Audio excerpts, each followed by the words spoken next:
Hello then, good morning and welcome to Arise News. You're watching the Global Business Report. I'm Ni Uilo, coming to you from Nigeria's commercial capital, Lagos. Let's look at stories currently making headlines across the business world today.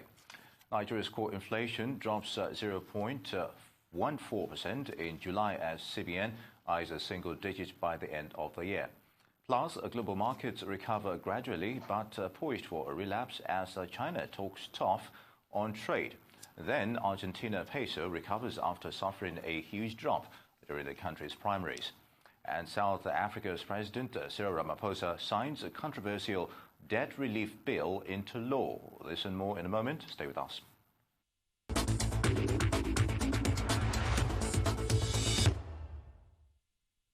We begin with our top story. These are July inflation data for Nigeria, just out this morning, reveals that consumer price inflation inched down to 11.08% year-on-year from 11.22% in the previous month. The food inflation reduced from 13.56% in June to 13.39% in July, while the core inflation reduced from 8.84% in June to 8.80% in July. This is the lowest inflation data reported since 2016. And joining me in the studio to react to these numbers is the Director General, Lagos Chamber of Commerce and Industry, Muda Yusuf. Good morning. It's good to have you. Good morning. All right. Good to be here. Yeah, well, we've seen the figures there. Headline inflation reduces to 11.08%. Were you expecting this scenario and why? This is the lowest since 2016. Well, I was expecting this. But I must say that this is not a significant change for me. All right. Because for as long as we have inflation at double digits, and here we are talking about a drop of 0.14%, it's not significant. That means that we still have quite a lot to do about bringing down inflation. Yeah. This is significant because inflation has a significant effect on purchasing power. True. It has a significant bearing on poverty. Because for as long as inflation remains this high, it means that the purchasing power of the people, which we call the real income, has been declining.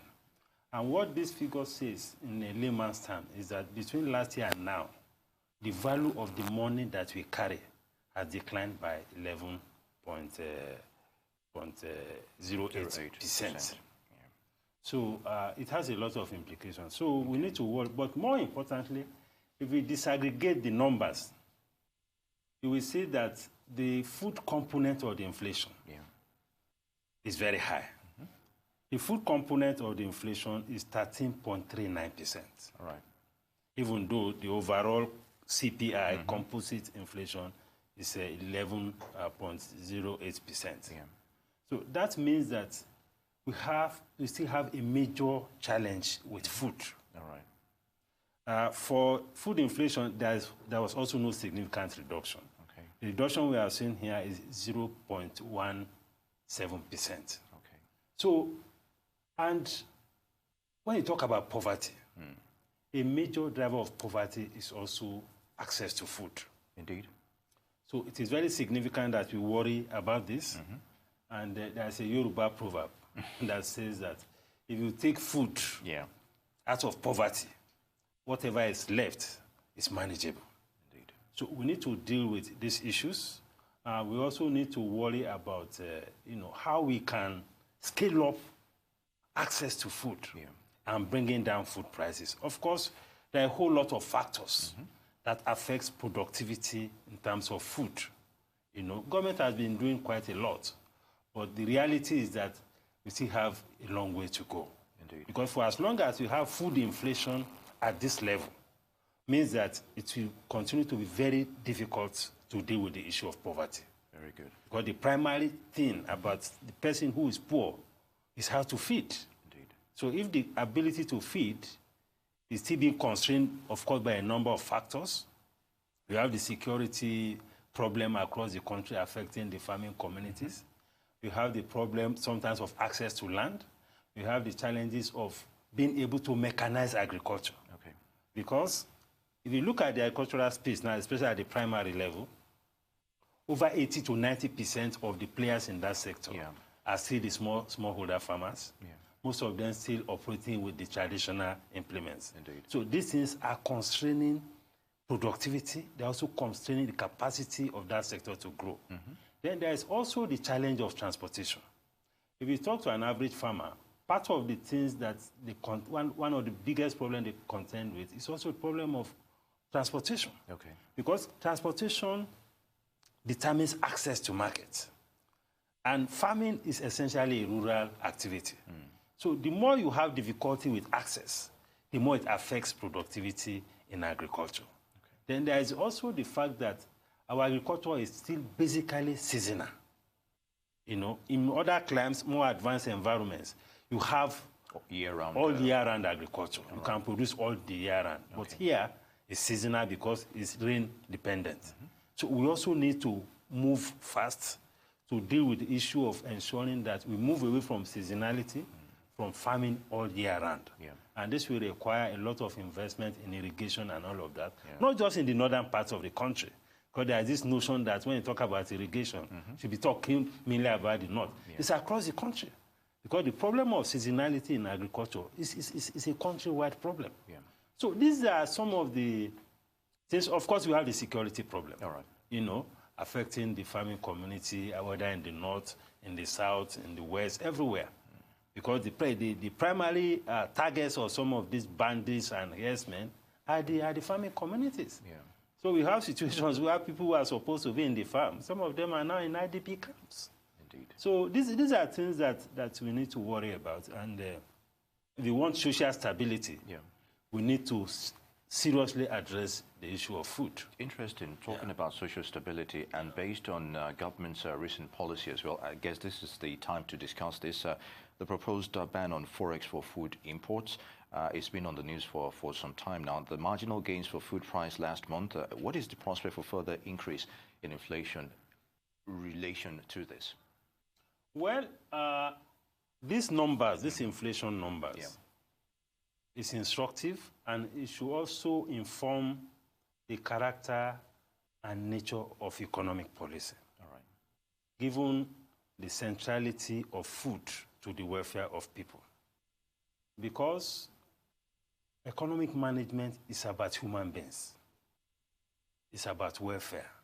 Ultimately, that is what it is. So no matter what we do, we should have that in mind. All right.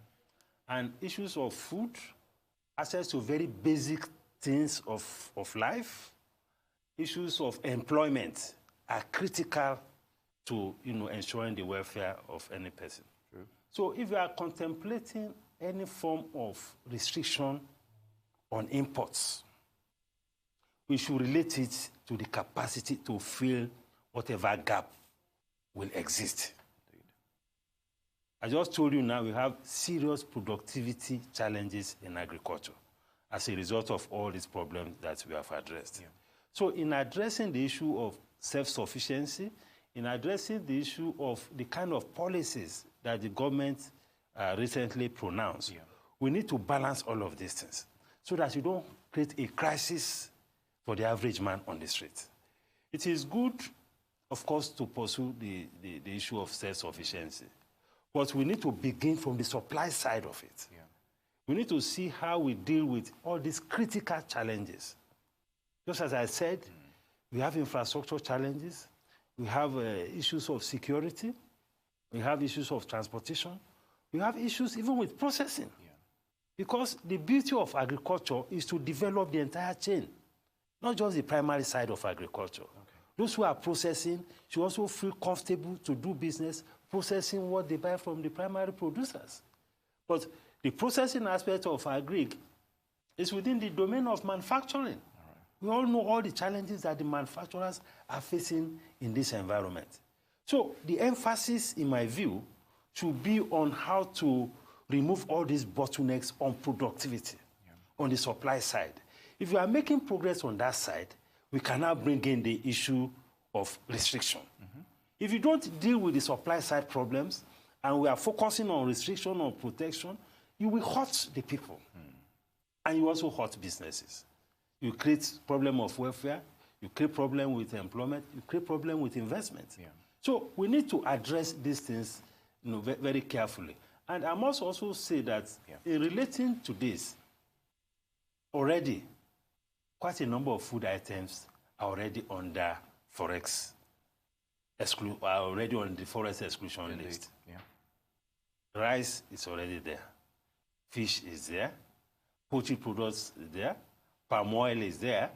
Now the CBN is contemplating even including dairy products, which of course we have been trying to caution the CBN that that is not the way to go at this time. So that you don't also create another form of crisis for those who are in the food and beverage industry.